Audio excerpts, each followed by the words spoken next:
I want to tell you, I want to say thank you.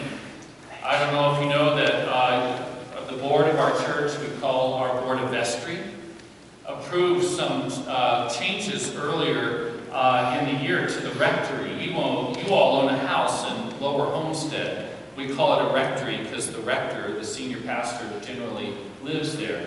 And we've been quite blessed to live in your house. All these years, we moved in 1996 to Homestead. It's 2 daughters, brought home to that house. It's been beautiful. But it was getting a little long in the tooth. And so earlier this year, the vestry decided to make some improvements in the rectory. So that meant that we had to move a lot of things out of the house, painting, new carpet, appliances, and so forth. And I don't know if y'all ever moved everything out of your house and had to move it back in. So we had all this stuff in our garage, and we took a step. Yeah, I'm talking to you.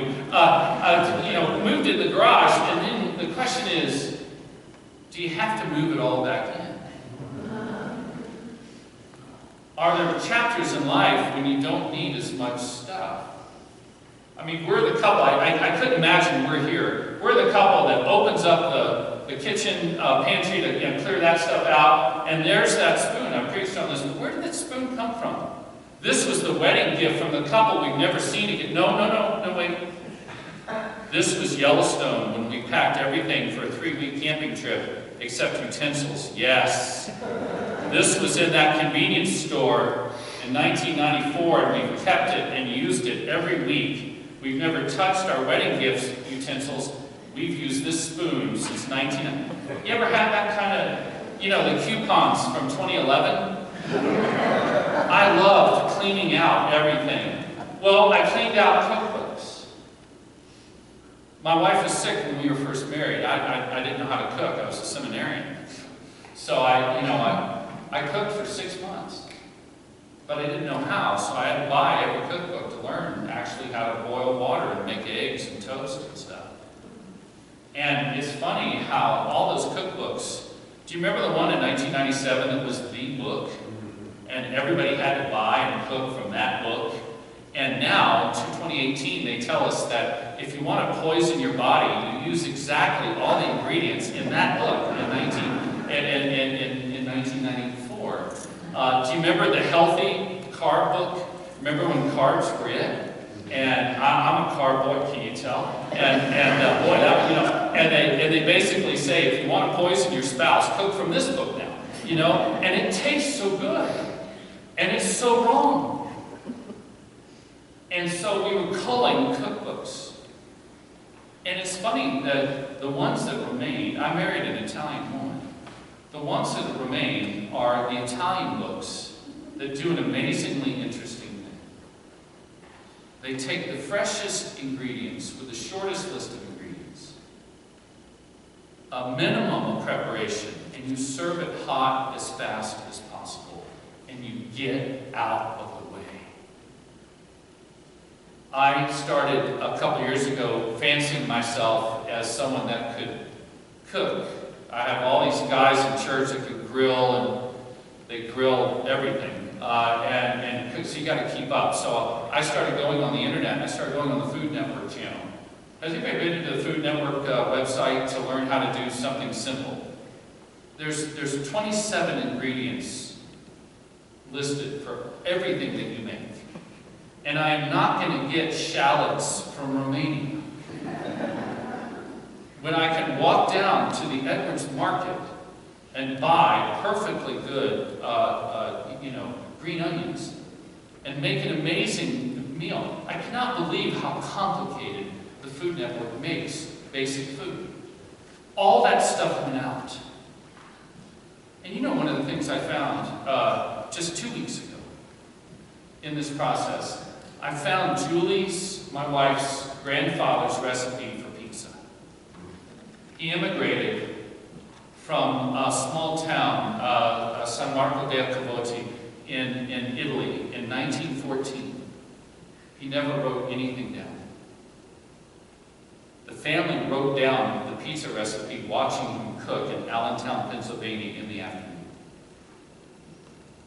This piece of paper has stains on it, splatters. And after Emily's phenomenal sermon 2 weeks ago about baking bread, do you ever remember? When she said, how many people bake bread? And one of you all raised your hands. Pathetic. Why should more bake bread? I know you guys could. I went home after that sermon. I pulled out that sheet of tattered paper, and I made that pizza recipe Sunday afternoon. My wife and daughter were coming home Sunday night. It was phenomenal. Mouth-watering. To take the time, the simplest ingredients, put together so simply, and it produced the most amazing result. No more Food Network websites for me. A lot of stuff went out. Not so much as coming back in. I stand before you today on my birthday. I'm 54 years old today. I share a birthday with Bill Clinton. Oh, no, come on, please don't do that. Thank you. I share that with Bill Clinton. We're amazing how much we have in common. Caesar Augustus died today, for whom they created a whole month to celebrate his death. That's awesome. And so it's a big day.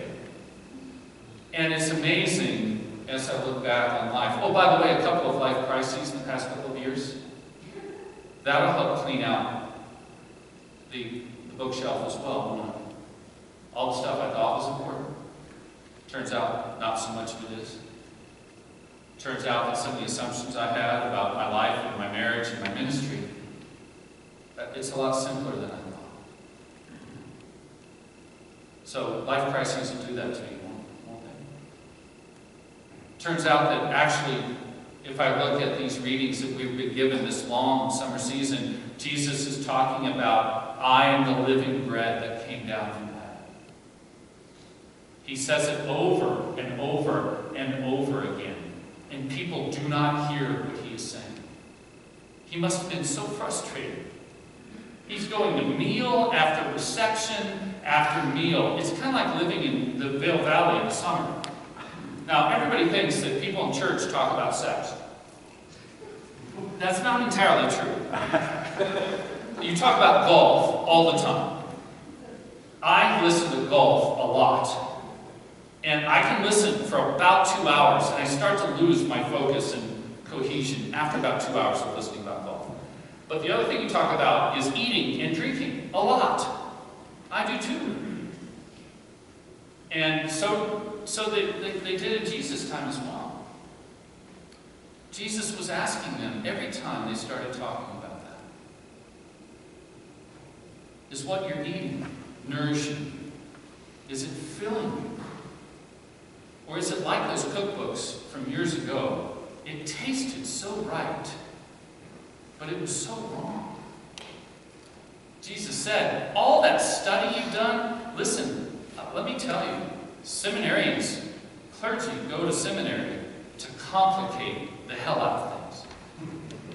We spend years learning how to make it complex. And it actually isn't. Jesus said, your ancestors ate the manna in the wilderness, the stories that you tell over and over and over again, and they died in the wilderness. He said, if you take me into you, you get life. The Greek word is not biological life. It's not heart pumping and blood flowing. It is an entirely different order of living. It's called zoe in Greek. And it means authentic, spine-tingling, every part alive living. I've told you so many times. How did I miss that? I preached on these scriptures for years. Jesus is right here saying, this is the meal that fills up the soul. This is the meal that doesn't leave room for all that other stuff I was teaching the children to guard their heart about. Anxiety, depression, confusion, chaos, loneliness. All the stuff voices that get us into trouble. Jesus said, when you take me into you, there's no room for that It's an astonishing teaching.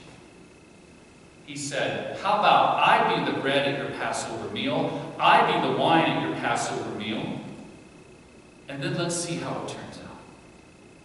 He totally reinterpreted everything that they believed. Emily reminds me that, in point of fact, every time that Jesus talks about eating, they're gathering together to share a meal. It's a very intimate form of communication. So, it'll stop anyway. And so, I never realized that serving you is an intimate thing.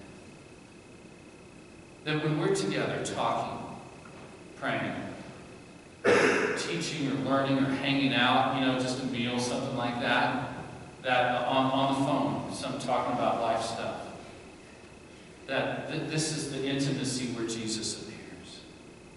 It's so beautiful. It's so simple. And it took me so long to realize that. It took me so long to understand that it's not about how much I talk. I grew up in a verbal family. The unexpressed thought was sinful. If you felt it, you needed to say it, and you needed to say it fast. And clergy just talk. Have you noticed how much we talk? Why use one word when 25 will do? And I'm beginning to realize that actually, it's not about how much I talk. It's about listening and being quiet, which is really hard to do for some of us. That Jesus appears in silence.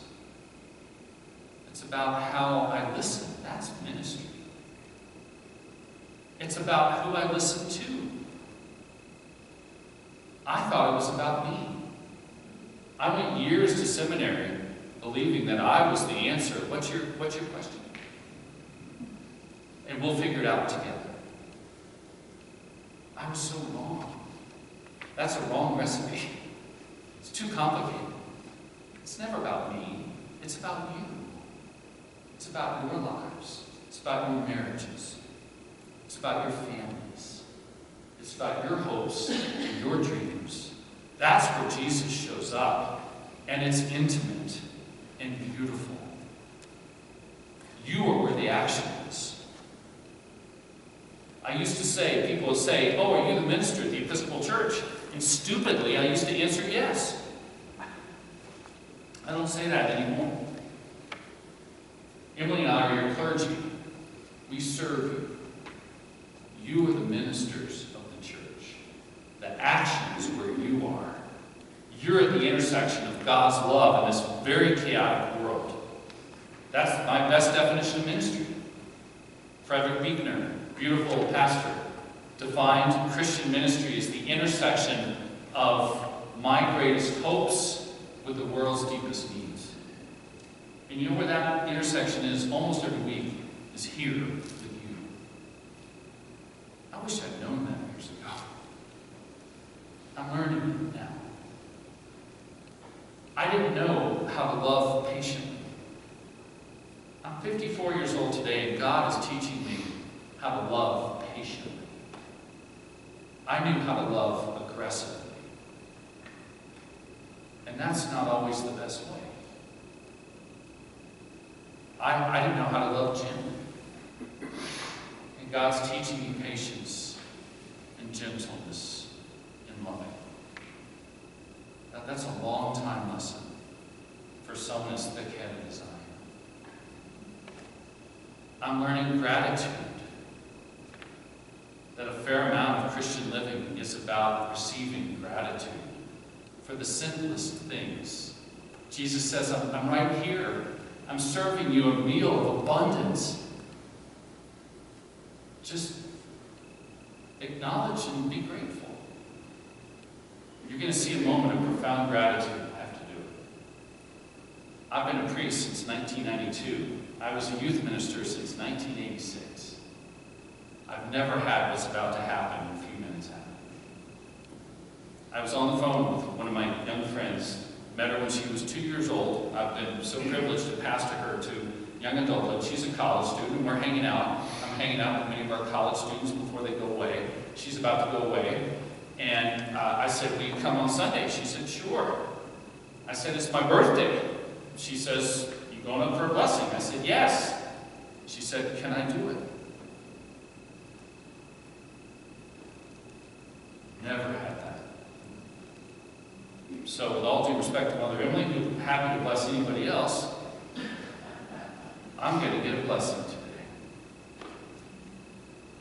And it's going to be awesome. That's gratitude. That's God's action. That's how this church rolls. Let me close with a beautiful picture of wisdom in the book of Proverbs. Did you hear that reading that Jim did? And Jim very subtly suggested that wisdom is female.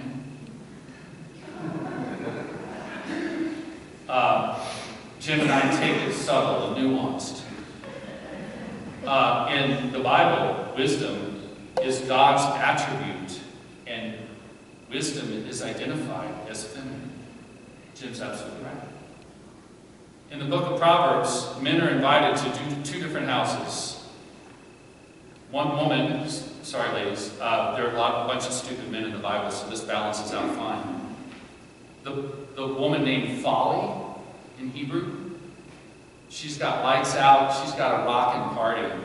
She's serving an awful lot of everything that makes us forget about the troubles of our lives. She's out on the street corner going, hey guys, come on in the book of Proverbs. And like moth to the flame, some people are dumb enough to say, maybe I can drink it away. Maybe if I eat enough, I'll forget about it.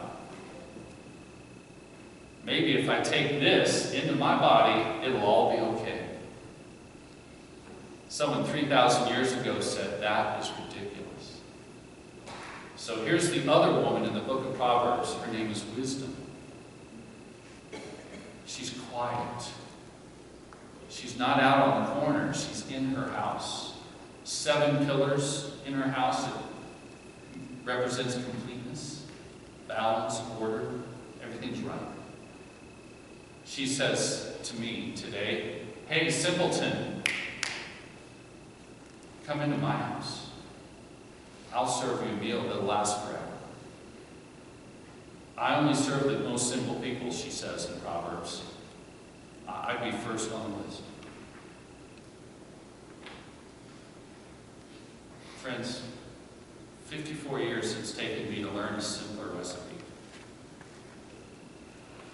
Jesus, the living bread that came down from heaven to give us life forever. It's our privilege to serve Him to you this morning. What's your recipe? In the name of God, Father, Son, and